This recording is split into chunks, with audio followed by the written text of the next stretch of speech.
At the end of 2024, we packed up our modern new-built home and moved to an old stone cottage in the picturesque Scottish southern uplands. It's been a rollercoaster of a ride, and we've certainly had our fair share of ups and downs. Got me thinking. Oh, it stinks. Sunsets and shores far from home, But we wouldn't change it for the world. lights are shining on the sea. No place on earth I'd rather be than I could try. And we're working really hard to bring back some character and traditional charm to this old cottage. I'll never find this anywhere else. Welcome to Two Men and Their Dog, our move to the country.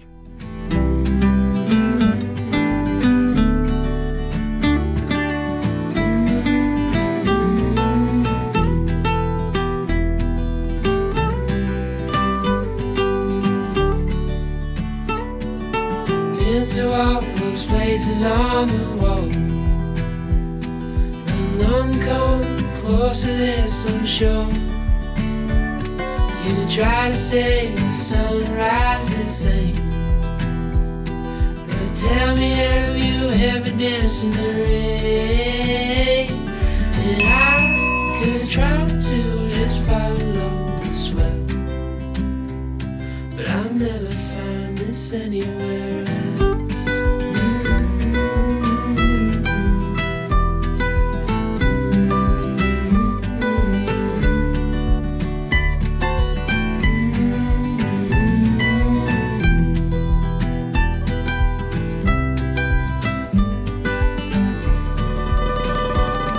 And I could try to just follow the swell, but I'll never find this anywhere else.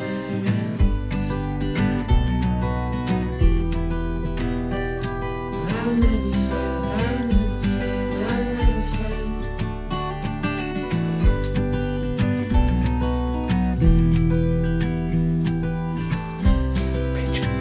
Can we join you, Benji? Can we join you? You lazy little piglet. You think this is your bed? You were sleeping on my bed. Ayo. You're so spoilt. Welcome back, everybody. So, a couple of weeks ago, we announced that this is our 50th episode. Can you believe that? Oh my god. 50 episodes. How the heck have you guys put up with us for 50 episodes? Listening to us jabbering on. So, if you remember a couple of weeks ago, I'd said it was our 50th episode, and I give you the opportunity to ask us some questions so that we could do a bit of a Q&A this episode. We're conducting this in our bedroom because the rest of the house is a bit of a pigsty at the moment due to ongoing renovations, which we will show you next week. So hold your horses, be patient. I think they'll like what we've been doing, don't you? Well, we'll see. There's a lot to sort out before we can show anyone anything. But without further ado, let's get stuck in with your first question. So I've broken them down into categories. The first category is, of course, the lovely Benjamin. Benji, nobody can see you. Come up here. Come on, Piglet. So the first question, oh, this is a good one. I like this. Have you ever considered getting a friend for Benji? He doesn't need a friend. He doesn't need a friend. He does need a friend. The answer to that is yes. We absolutely have considered getting a friend for Benji. So we got Benji just after, not long after we lost our old Labrador Sam a few years ago. Just right in the middle of the whole COVID pandemic. And even though we swore we would never get another dog because it's too painful when they go, when we lose them, the house just felt empty without a dog, didn't it? In fact, it was 5 years ago this week that we got him. It was 5 years ago this week? No way, happy birthday, Benji. Sorry, I forgot. So we got Benji because the house did feel empty. Now, the thing is, back then, most people were working from home, including myself. As in working from home 5 days a week. So getting a puppy at that point was less challenging because there was always somebody at home to be with said puppy. However, once people start returning to the office, it's just difficult, isn't it? So we have spoke about it, we really have, and every now and then this comes around again, the conversation of, do we get a pal for Benji? If we got a puppy, you can't leave a puppy, or even if we rehomed the dog, You've still got to be here 24/7. Exactly, it's unfamiliar surroundings. You can't just leave it. Benji's a little bit older now. We can leave him for several hours at a time while we're both out at work. Fortunately, I do still work from home most of the time. I have the luxury of that at least, but we will get another one. It's just the logistics It's just of it. getting it timing right so there's people here. Yeah. Otherwise you can't. Because you know what it was like when we first got him. Yeah. First 3 nights we didn't sleep. Oh, yeah, you forget about that, don't you? The crying, the training. But in answer to your question, yes, we have considered it.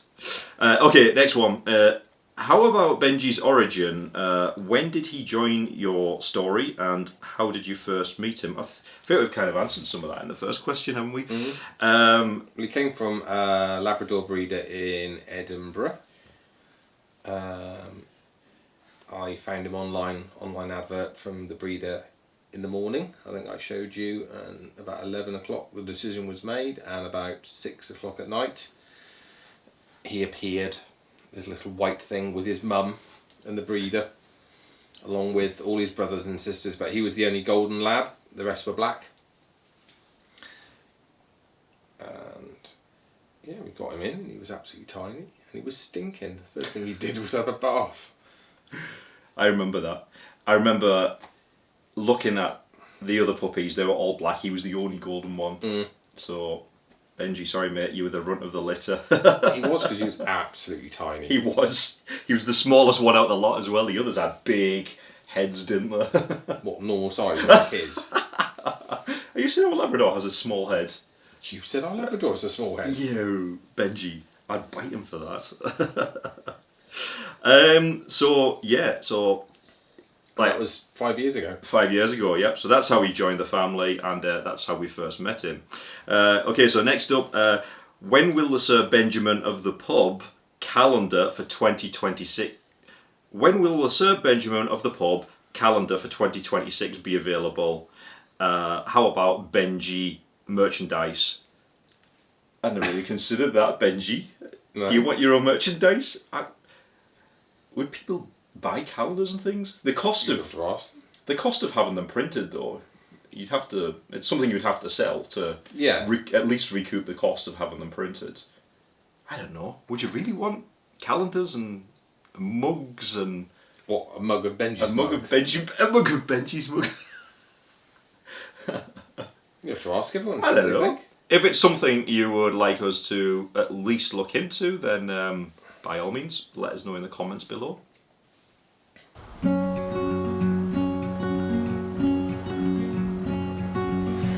am not a raincoat here to keep you warm. Then go back in the closet after the storm. No, I'm not a match simply waiting to burn. All I am is a friend, your friend till the end.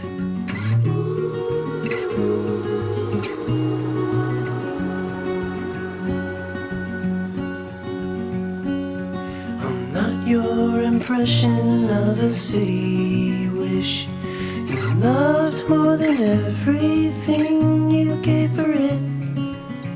No, I'm not here to criticize the risk. All I am is a friend, your friend till the end. All I am is a friend, your friend till the end.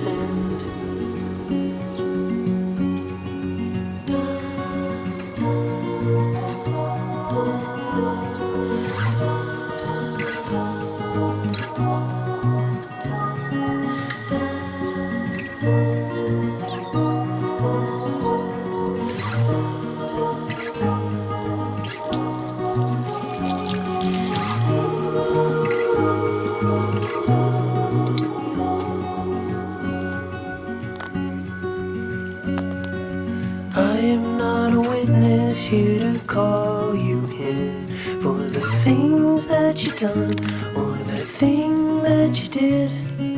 And I'm not the shadow of anyone you've been. All I am is a friend, your friend to the end. All I am is a friend, your friend to the end. All I am is a friend, your friend to the end. And I'll take care of you along the way. My love, one day at a time, will leave our troubles behind. And you'll take care of me along the way. My love, one day.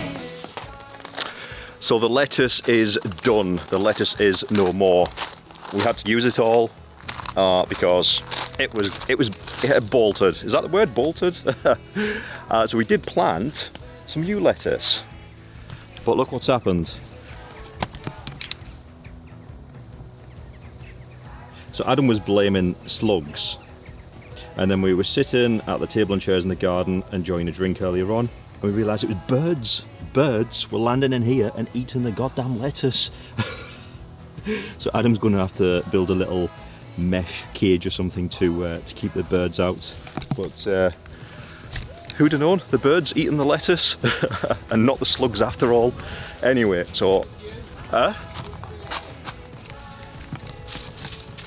Wasn't the birds, it was you. I can hear someone. It's what did you say? You've been eating the lettuce, you and Benji. I've had enough of lettuce. Why would I eat it? You could find a grill put on top of it. Yeah. Anyway, was it you, Benji? Were you eating the lettuce? No, it was definitely the birds because we witnessed them with our own eyes. Anyway, so I'm going to plant some more lettuce seeds because we went from one extreme of having too much lettuce to now having no lettuce.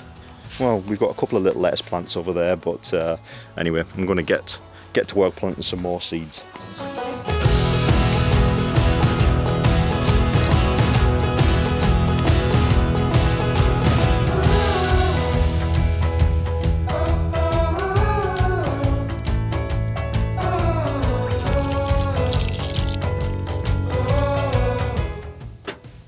That's the zinnias we got given. Oh wow, they've come out well, haven't they? Yeah, and there's some more here as well.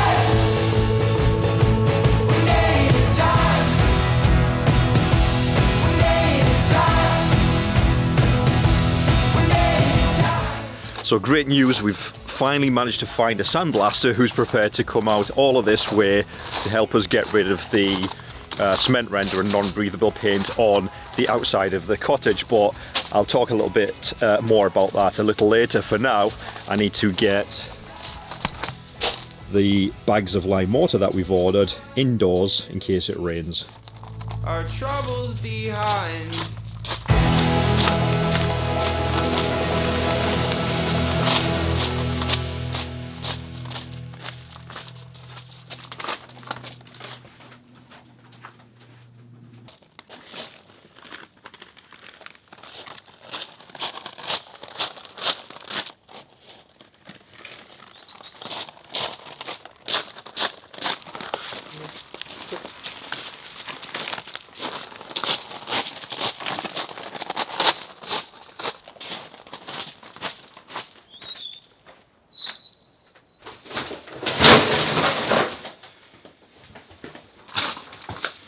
So one of the reasons we were wanting to build a log cabin in the little courtyard at the back of the cottage is so we can store things like this to keep them dry while we're working on DIY projects. We currently have no outdoor buildings So for the time being, we're just going to have to store them in the 80s bathroom.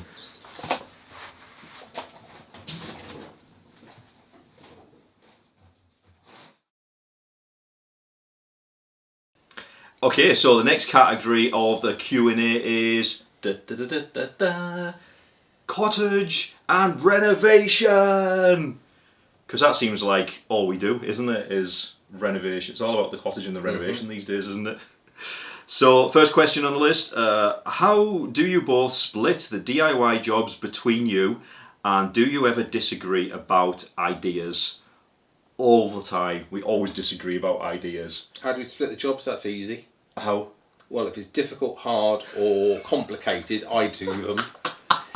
If it's easy, you ask me how do I do them, then you go and do them. Actually, with you're my not wrong. supervision. You're not wrong.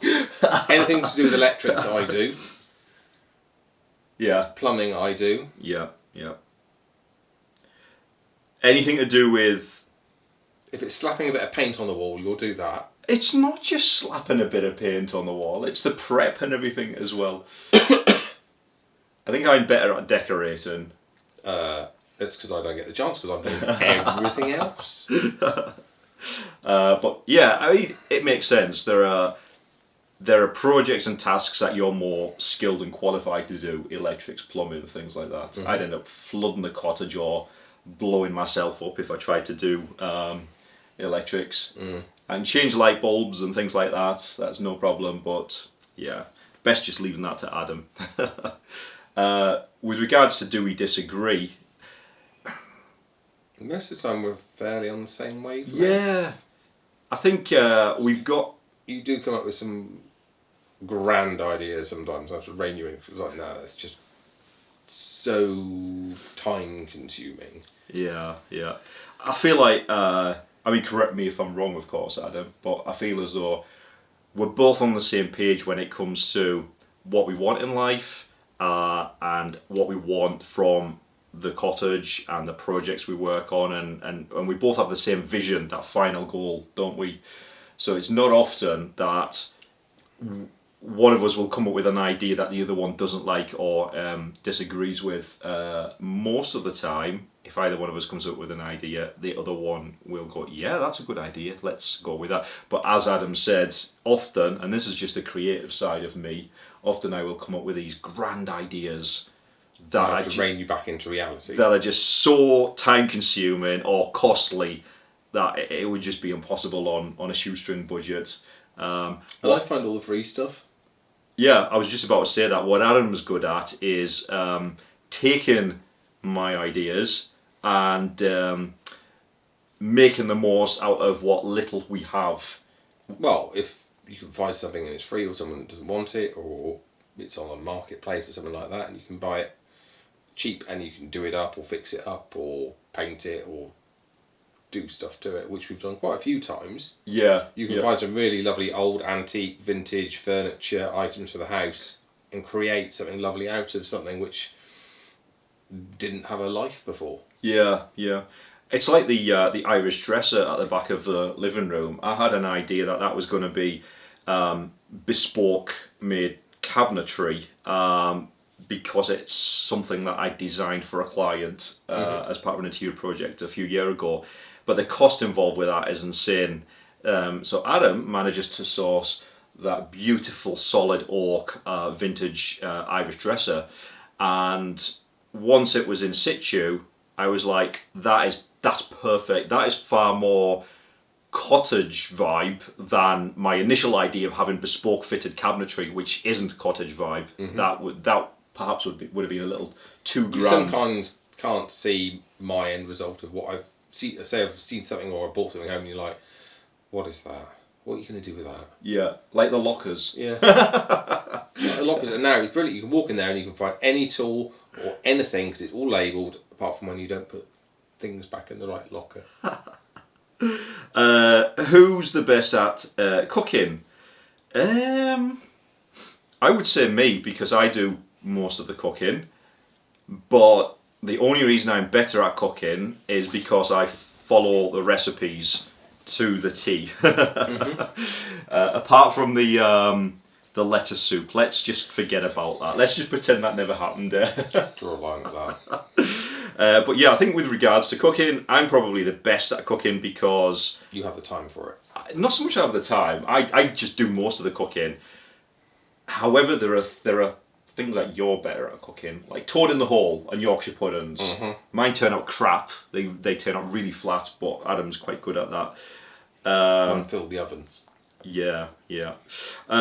What are your future plans for the cottage? We don't want to give too much away. No, we don't want to. Well, we're in the you'll see at the start of the next episode, we are doing something quite major at the moment. It's probably the most major thing that's happened to this cottage in 200 years. Maybe not 200 years. Because remember, it was 2 cottages originally knocked to 1. That was probably the biggest major thing. Yeah. Ours is probably the next biggest major thing. But I'm not going to say any more.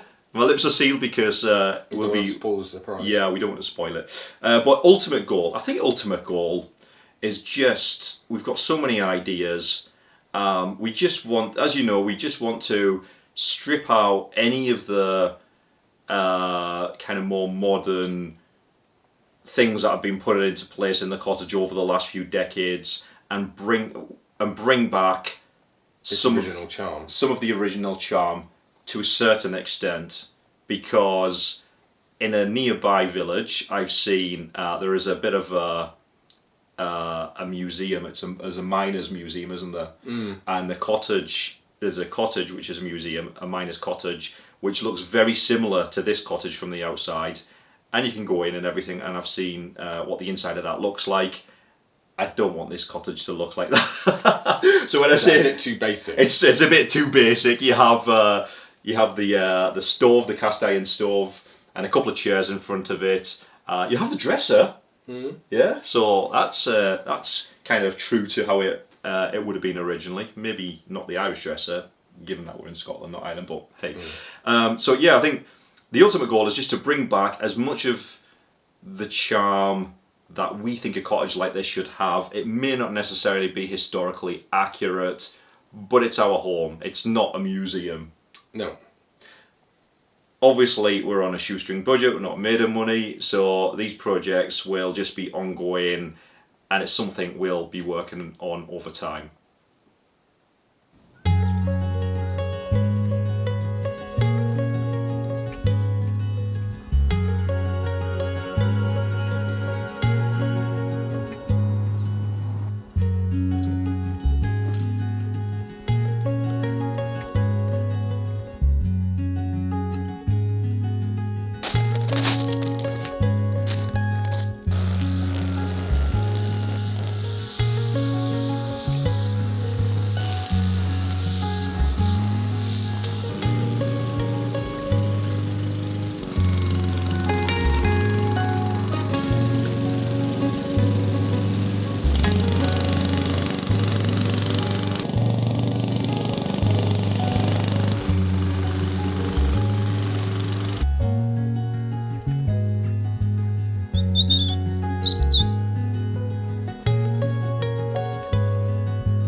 Okay, so the next question on the cottage and renovations list is, what are your plans for the spiral staircases? Those goddamn spiral staircases. Well, the one in the kitchen is staying as it is. Yeah, we like that one. The one in the kitchen, we were told it come from a Singer sewing machine factory in Glasgow. So if that's true, that's a little bit of history that we'd quite like to keep. And it looks nice. I think the only thing we'll do with that is probably paint it at some stage. Yeah, it definitely needs a little bit of TLC and a lick of paint. The one in the living room, however, such a headache. So the one in the staircase in the living room, some of you may remember, is in the most awkward place, slap bang in the middle, not slap bang in the middle of the room, it's not the middle of the room. Middle of the centre of the room. Middle of the centre of the room. You know what I mean. So trying to fit furniture around it, it's just a little bit cumbersome and in the way, isn't it? We've got used to it though. We have got used to it, yeah. It doesn't look, it's not the best looking staircase in comparison to the nice vintage one in the kitchen. The problem is we've racked our brains on how we can remove the staircase and still gain access to the bedroom upstairs above the living room, which is my office, and it's near enough impossible.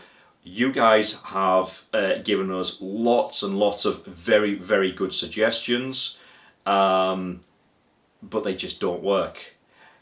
We've even had an architect come out, 2 architects, to try and help us figure out the space and make the best use of the space, and we hit another dead end with that. Well, there is one solution. There is one solution. Which would be get rid of the staircase in the living room. Yeah. Block that ceiling off. Yeah. Lift the roof of where my workshop is so it's in line with the rest of the cottage. Knock through from my workshop into your office. Yeah. And do all that work, but then the staircase in the kitchen then wouldn't be to today's regs because it's got to be a certain width, so you'd have to rip that one out and put a new one of those in. Which is you could do all that, but you're looking at 30,000-40,000 and the rest. When the architect asked me what our budget would be for this, and I asked him, well, what do you think it would cost? And he said, you probably wouldn't get any change out of 50 grand. And the problem with that is it's just not worth it. You're not going to get that money back. It's not going to increase the value of the cottage enough to warrant paying. It would help with the layout and everything like that. It'd be great, yeah. If we had a spare 50 grand. If we had a spare 50 grand, maybe we should set up a crowdfunding. Kind of like I say, if money was no object, and you were like, yeah, just do it. I think the thing is as well, we don't, apart from the staircase felt as though it was a little bit in the way when we first moved in, but we've now kind of reconfigured the layout and the furniture, and we kind of make it work, and we've got used to it. But, we're still relatively young, we're not old. What I mean by that is we're not finding it difficult to get up and down the staircase yet. Are you sure you are? There may come a time as we age that we may start going, oh, the staircase, it's difficult to get a up. lift. Some people have mentioned a lift. The problem is why we can't remove the staircase and put in a little lift or a more conventional staircase headroom is the head height. The architect said at the top of the staircase there has to be modern building regulations in the UK stipulate that you need, I think it's 2 meters head height at the top of the staircase, which there isn't currently. And because when this cottage was converted and the attic space was converted into a bedroom decades ago, it's a historical renovation, if that makes sense. So if we do anything with it now, it has to meet modern building regulations. And the architect, who has had over 35 years experience working in the industry, even he was scratching his head and was like, this is a tricky one. And because the cottage is on different levels, because it was 2 cottages knocked into one originally, as Adam said, it would mean removing the staircase, blocking that up, raising the roof above Adam's workshop, which is the other half of the cottage, and then joining them 2 halves together. But then you can't do that because the spiral staircase in the kitchen isn't wide enough, according to modern building regulations, to accommodate 2 people coming down in case there was a fire. No. Yeah. It can't lead to 2 bedrooms because that width, it's got to be bit. It's fine leading to 1 bedroom, but if it was leading to 2 bedrooms, it would need to be a wider staircase, and there just isn't the space. So yeah, it was an absolute nightmare. So we've, and not a nightmare, just challenging, trying to think of what else we could do with that. So we're leaving it for now. We're just leaving it. I'm even looking at other vintage style spiral staircases similar to the one in the kitchen that we can maybe swap that not so nice one out with in the living room. So at least it looks better. But I feel like this cottage is always going to be spiral staircases. Spiral staircases leading to the upper level. How's it going, Adam? I'm ready to turn the electric off. Ready to turn the electric off? What have you? Oh, okay. So we're going to have a new LED strip light in here and get rid of that horrendous Bernie bulb. Oh God, yeah. We don't like the Bernie bulbs, do we? Do we? No. They cost a fortune to run. Much better with the LED lights. And then outside. Outside. That's What's the happened to the light? Well, it was broken. Oh. So. And then you got. Oh, okay. You put a new one. Well, I mean, yeah, that's ideal for the practical garden. A practical light. For a practical garden. Exactly. And it means now we'll have light here. Seeing actually when you go out to the bins in the middle of the winter or trying to get wood, you'll be actually have light. Oh God, yeah. I remember last winter trying to get wood out of the log store and it was pitch black. I remember trying to fix that light, which was dodgy, and it was freezing cold. Yeah. And my fingers were frozen. So Yeah. all this type of stuff to this type of year. I remember you fixing that. That was in a. I was filming that. That was in a previous video back in the winter, wasn't it? Huh. You were trying to fix it. It did work though. But It then still works, but the bulb's rubbish. But what I think I'm going to do is change the bulb, Mm-hmm. and that can either go round that side of the shed, or it can go round that side, so we can have multiple lights. So as you walk round, you're illuminated. Yeah, that sounds good. Yep. So what are you doing now? Turning the electric off To wire everything up. to wire everything. Well, it's just I've got my new cordless power tool, isn't it? 5 minutes to be broke. What? Nothing. Right. Benji Stand in there. is being brazen.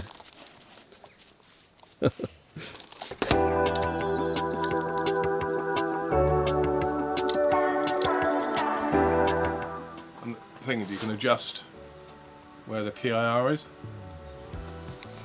So as you walk round the corner, it'll click on, That's better, isn't it? rather than falling over everything.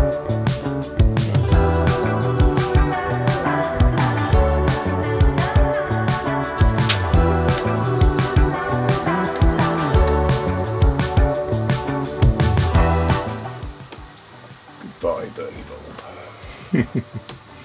It's the last one in the house. The last Bernie bulb, No, there's one in the loft, isn't there? is there? We keep calling them Bernie bulbs, but Will you try and touch that now? That's going to burn you. yeah, it'll be red hot. There's a reason we call them Bernie bulbs, but the proper name is incandescent bulbs.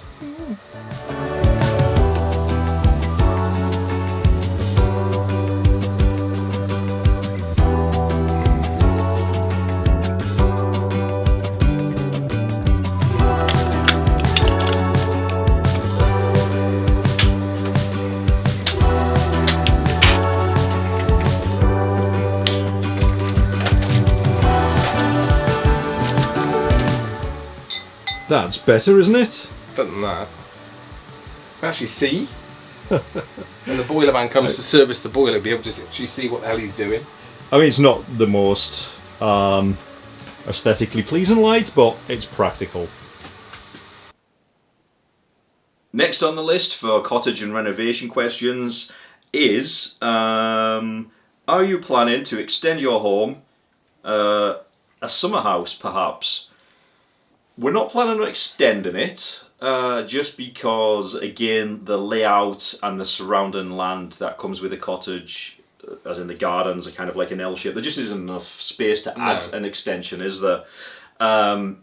What we are doing, however, you may remember from one of our previous videos a few weeks ago, is we're going to build a cabin in the courtyard area at the back of the cottage. It'll be a detached cabin. Eventually the plan is to get it hooked up with power, and it will have double glazed windows and doors and things like that, and that can either be used as a studio, an office, slash storage. I dare say somebody could even sleep in there if we had guests and we needed an extra space. I don't know, but Hey, you can sleep in there when you snore. Excuse me. And chuck you out. You mean you can sleep in there when you snore, or I can go in there for a bit of peace and quiet when you snore. But with regards to renovations, extensions rather, that's about it, isn't it? That's kind of all we have planned. Next on the list, coming from a new build, and with everything you've learned in the cottage, what would be your top things to look out for or consider when buying an older property? This is an interesting question because one of my colleagues at work fairly recently was looking at potentially buying an older property. Only the property they were looking at buying was a listed building, which this cottage fortunately is not, because the challenges involved there with regards to any renovations you want to do, it's quite tricky to navigate those rules and regulations, isn't it? But with regards to what to look out for, what would you say? Read the home report. Yes, read the home report.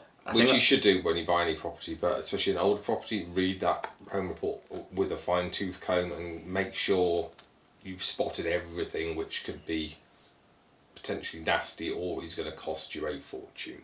Yeah.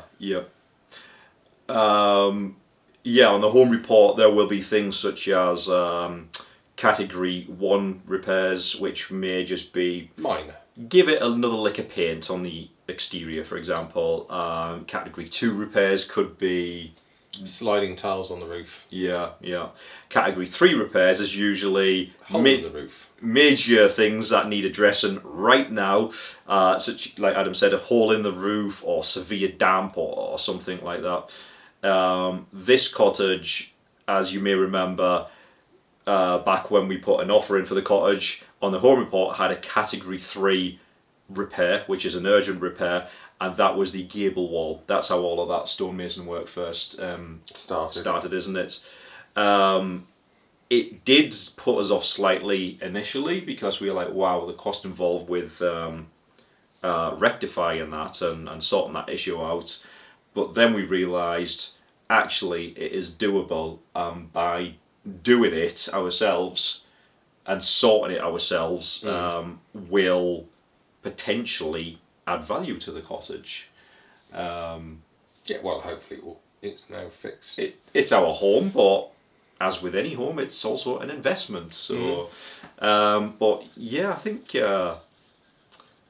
just read the legal pack. That's the other thing. Yeah, read the legal pack. And with an old place, do prod and poke it and look at it. Don't go around once and go, yeah, brilliant, we'll have it. Yeah. Have a good look. Try and get a second viewing so you can really look and just double check everything's fine. There's nothing really nasty. And I think one of the things we were looking out for when we were looking at other cottages prior to purchasing this one was if we walked into not just a cottage but an older home, if we walked in and there were multiple electric plug-in radiators dotted around every room, then that was a bit of an indication that this must be absolutely freezing in the winter, that they need additional heating to keep it warm. But a lot of these things are they are not easily overcome, but they can be overcome. And I think the lesson that I've learned is not to be cautious, obviously, but don't be too worried. Is it something that can be fixed? Do you have the budget for it? Is it something you can resolve yourself? If so, it's fine. Just, okay, we're going to buy this place. We know we've got to do X, Y, and Z to fix the heating or the roof or whatever. Yeah. Because as long as you know you've got the money and you're not going to overstretch yourself and move in and go, oh, God, don't have the money to do it. If this cottage didn't have the issues that we've discovered along the way when we first bought it, we wouldn't have got the cottage for the price that we paid for it. We'd have ended up paying a lot more. It possibly wouldn't have been within our budget at the time. Okay, last question on this list is what has surprised you the most about renovating the cottage? I think we can both agree that is the cost of renovations. Yeah. The cost of the materials, the cost of the tradespeople. Every time we get a quote for something, we both look at each other and go, holy crap. How much?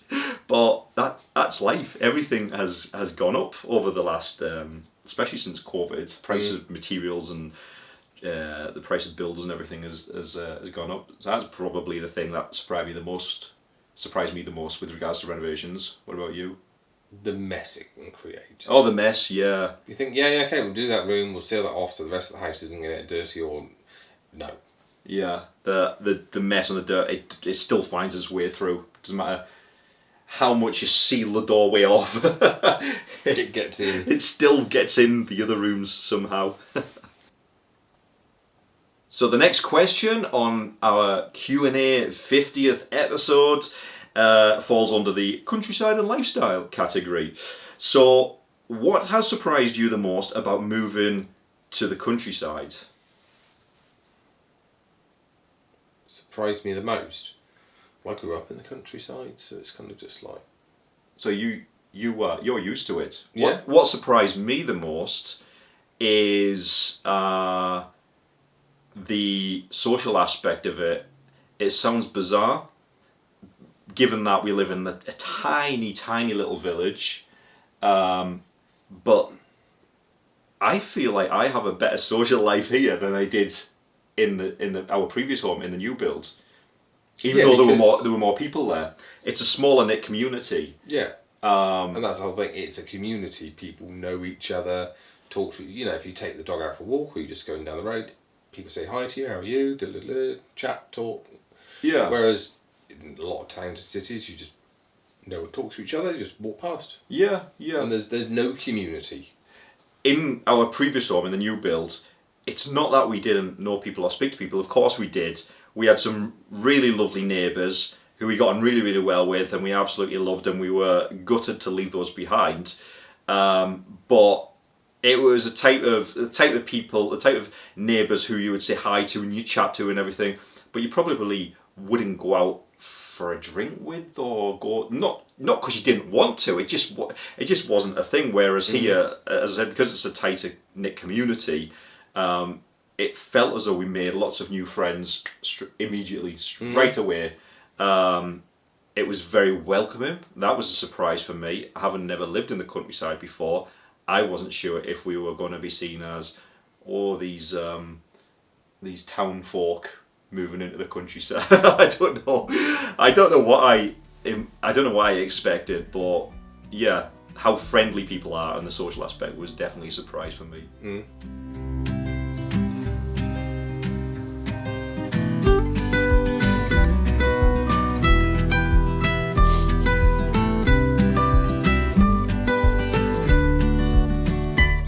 Well, it's that time already, and we haven't even answered all of your questions. Ah well, we'll need to leave it here for now and resume in the next episode. Have a great week everyone, and the three of us will see you in part 2 of our Q&A. Bye for now.